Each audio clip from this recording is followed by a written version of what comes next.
करते हैं क्योंकि चुनाव से पहले यूपी को एक बड़ी सौगात मिल रही है। अब से कुछ देर बाद जेवर एयरपोर्ट का शिलान्यास होगा। प्रधानमंत्री नरेंद्र मोदी एयरपोर्ट का शिलान्यास करेंगे। 3500 एकड़ में बनकर तैयार होगा एयरपोर्ट।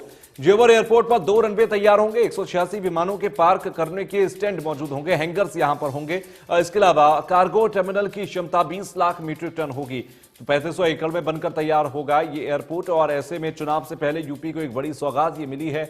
ऐसे में अब से कुछ देर बाद जब प्रधानमंत्री पहुंचेंगे, शिलान्यास करेंगे, क्योंकि 2024 कहा जा रहा है जब पहला विमान यहां से उड़ेगा, यहां से विमानों का संचालन शुरू होगा। 2024 में चुनाव भी होंगे, तो ऐसे में काफी कुछ खास सरगर्मियां रहेंगी इस जेवर इंटरनेशनल एयरपोर्ट की, क्योंकि 2022 में चुनाव से पहले ये शिलान्यास किया जा रहा है और 2024 में जब लोकसभा चुनाव हो रहे होंगे उसके आसपास यहां से पहला विमान उड़ेगा। तो जेवर एयरपोर्ट पर 2 रनवे तैयार होंगे अभी फिलहाल। और उसके अलावा देखा जाए तो अगर इसके पूरे काम को देखा जाए, 29,500 करोड़ की लागत इसमें लग रही है।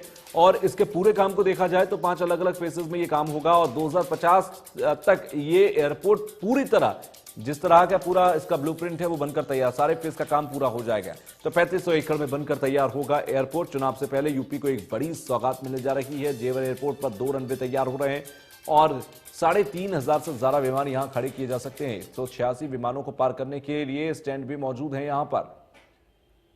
तो 186 विमान यहां पर खड़े किए जा सकते हैं। 3,500 एकड़ में यह एयरपोर्ट बनकर तैयार हो रहा है।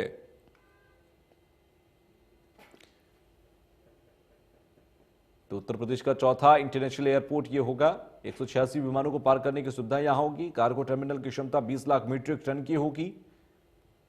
तो एक बड़े स्तर का यहां पर एशिया के एक टॉप मोस्ट एयरपोर्ट्स में से एक ये नोएडा इंटरनेशनल एयरपोर्ट बनकर तैयार होगा जेवर में।